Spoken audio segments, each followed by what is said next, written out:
నమస్తే అండి, ఎలా ఉన్నారు అందరూ? బాగున్నారా? నేనైతే బాగున్నానండి. మీ అందరికీ అమ్మవారి ఆశీస్సులు ఎల్లప్పుడూ ఉండాలని కోరుకుంటూ ఈరోజు వీడియోలో డబ్బులు ఎప్పుడు మన చేతిలో ఉండాలంటే పాటించవలసిన కొన్ని ఆధ్యాత్మిక చిట్కాలేంటి, ఇంకాను మనం జీతం అందుకున్న వెంటనే 10 రూపాయలతో ఒక చిన్న పరిహారం మీరు చేసుకుంటే ముందు మీకు అధిక రేట్లు పెరగడానికి అవకాశం ఉంటుంది. ఆ 10 రూపాయలతో చేసే ఆ పరిహారం ఏంటి, ఇంకాను డబ్బులు ఎప్పుడు మన చేతిలో ఉండడానికి పాటించవలసిన ఆధ్యాత్మిక చిట్కాలేంటి, ఇవన్నీ కూడా మనం తెలుసుకుందాం. చాలామంది నెల ప్రారంభమైన మొదటి రోజు నుంచి నెల ఆఖరి వరకు, అది ఉద్యోగం కానివ్వండి, వ్యాపారం కానివ్వండి, ఏదైనా సరేనండి, కష్టపడి పనిచేస్తారు. నెల పూర్తయ్యేసరికి ఒక ఆశ వస్తుంది. తర్వాత నెలలో వచ్చే జీతం కోసం ఎదురు చూస్తారు. ప్రతి ఒక్కరి జీవితంలో ఇది సర్వసాధారణమైన విషయమే. అలా వచ్చిన మొదటి జీతంలో నుంచి 10 రూపాయలతో ఎలాంటి పరిహారం చేయాలో చెప్తానండి. ముందుగా మీరు ఇలా వచ్చిన జీతాన్ని మీ అవసరాల కోసం మీరు తీర్చుకున్న తర్వాత మిగిలిన డబ్బులు ప్రతి ఒక్కరు కూడా పొదుపు చేసుకుంటారు, చేయాలనుకుంటారు, అలా పెట్టుంచుకుంటారు. ఏదో ఒకటి సడన్గా అంటే హాస్పిటల్ ఖర్చులు కావచ్చు, అది పెళ్ళి కావచ్చు, ఇంకేదైనా శుభకార్యాలకు సంబంధించి కావచ్చు, ఆ డబ్బు ఖర్చు అయిపోతూ ఉంటుంది. ఇలా ప్రతి నెల జరుగుతూ ఉంటుంది. పొదుపు చేయలేని పరిస్థితిగా ఉంటుంది మీకు. ఇలా జరగడానికి కారణం చాలామంది అంటూ ఉంటారు, కొంతమందికి జాతకంలో సమస్యలు దోషాలు ఉన్నా, ఇంట్లో సమస్యలు ఉన్నా, వాస్తు దోషాలు ఉన్నా కానీ ఇలా జరుగుతూ ఉంటాయని చెప్తారు. మొదటి 2 విషయాల్లో ఏమైనా తప్పులు కానీ దోషాలు కానీ ఉన్నాయేమో మీరు ఒకసారి సరిచూసుకోండి, దాన్ని కరెక్ట్గా చేసుకోండి. ఇది ముఖ్యమైన విషయం. అలా వాటన్నిటిని కూడా మీరు చక్కగా సులభంగా చేసుకున్న తర్వాత ఇక్కడ ఆధ్యాత్మిక రహస్యాలు అనేవి చెప్తానండి. ఒక్కొక్కటిగా వాటిని ఖచ్చితంగా పాటించండి. అందులో ముఖ్యంగా మొదటిది ఏంటంటే, ఎవరైనా సుమంగళ స్త్రీలు ముత్తైదులు మన ఇంటికి వచ్చినప్పుడు వారికి దాహం తీర్చడానికి కాసినైనా మంచినీళ్ళు ఇవ్వండి. తర్వాత పసుపు కుంకాలు కూడా ఇవ్వండి.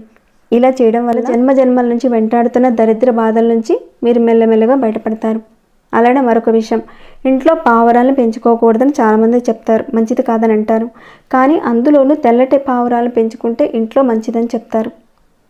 అలా పెంచడం వల్ల ధన ప్రవాహం పెరుగుతుందని అంటారు. అలానే మరొక విషయం, ధనలక్ష్మి కటాక్షం మీకు తగ్గకుండా ఉండాలంటే ఎల్లప్పుడూ కూడా మీ ఇంట్లో నిల్వ పచ్చళ్ళు ఉండేలా చూసుకోండి. అందులో ముఖ్యంగా ఉసిరికాయ పచ్చడి ఇంట్లో ఉండేలా చూడండి.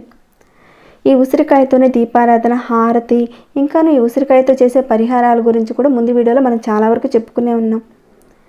ఈ ఉసిరికాయ పచ్చడి ఇంట్లో ఉండడం వల్ల ఈ ఉసిరికాయ అంటే మహాలక్ష్మి అమ్మవారికి, కుబేరుడికి చాలా ప్రీతికరం. ఇలా ఉండడం వల్ల వారి యొక్క అనుగ్రహం పరిపూర్ణంగా మీ మీద ఉంటుంది. ఇక 4వ విషయము, పూజ గదిలో దీపారాధన మీరు చేసేటప్పుడు తప్పకుండా ఆ దీపారాధన నూనెలో 2 పటిక గుళ్ళు అంటే కండ చక్కెర అని అంటారు కదండి, చిన్న పలుకుల్ని ఒక 2 వేయండి. ఇంకాను మీరు ప్రతి శుక్రవారం పూజ చేసుకునేటప్పుడు తెల్ల కొమ్ము శనగలు లేదంటే అణువులు లేదా బొబ్బర్లు కానీ నైవేద్యంగా వాటిని సమర్పించండి దేవుడికి. సమర్పించిన తర్వాత ఇంట్లో ఉన్న కుటుంబ సభ్యులందరూ కూడా స్వీకరించాలి.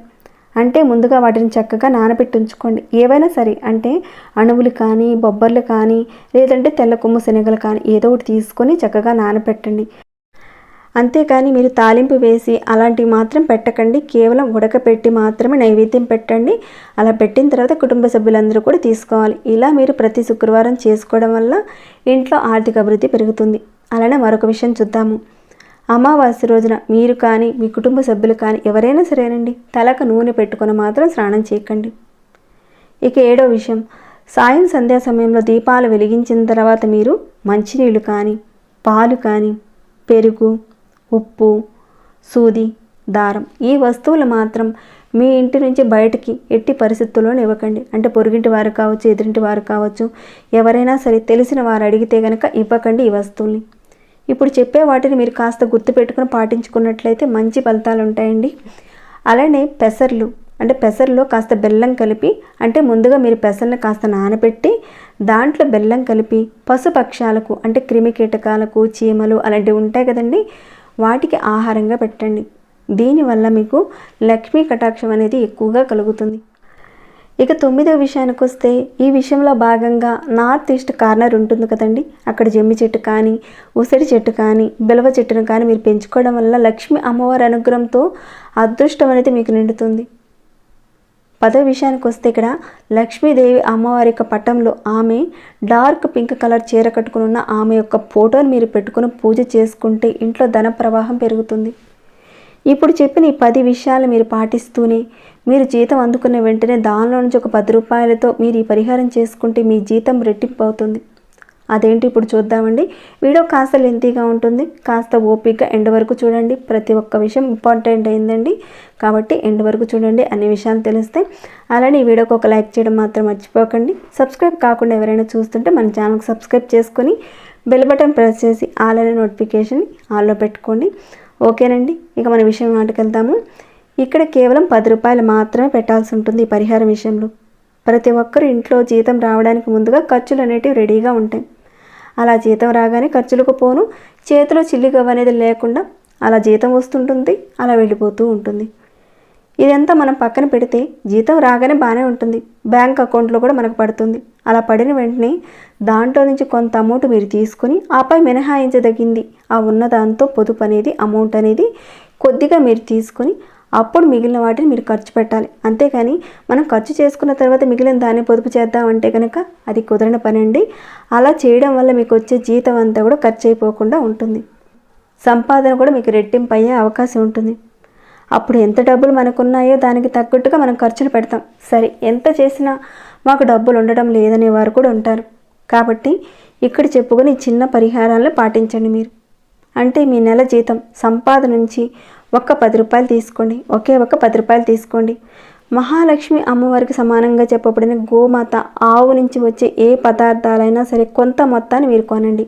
అది పాలు కావచ్చు, పెరుగు కావచ్చు, నెయ్యి కావచ్చు, ఇంకాను వెన్న కావచ్చు, ఏదైనా సరేనండి. మీ జీతం నుంచి వచ్చిన డబ్బుల్లో నుంచి 10 రూపాయలు పెట్టి కొనండి వాటిల్లో ఏదో ఒకటి.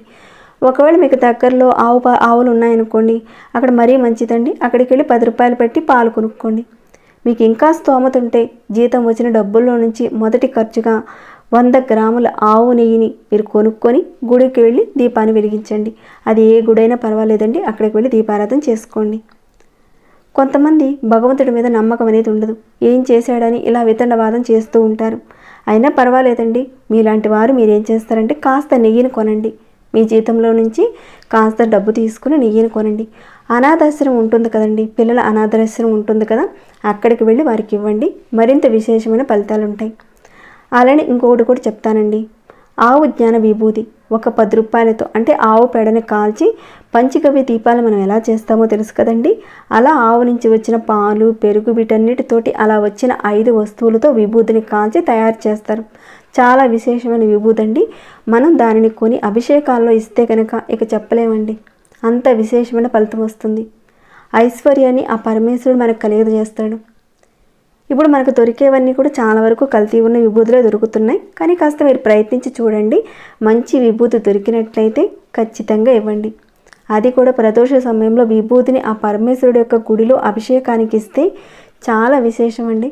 ఈ విధంగా మీరు అందుకున్న జీతంలో నుంచి కొంత ఖర్చు మీరు చేయడం వల్ల మీ చేతికి వచ్చిన సొమ్ము, ఇకపై రాబోయే సొమ్ము కూడా లక్ష్మీ కటాక్షంతో ఆ డబ్బులు అనేటివి 10 పెరిగే అవకాశాలు ఎక్కువ ఉంటాయి. పొదుపు కూడా పెరుగుతుంది. వచ్చిన జీతంలో నుంచి ఎంతో కొంత మీరు సేవ్ చేయాలని చాలామంది అనుకుంటారు.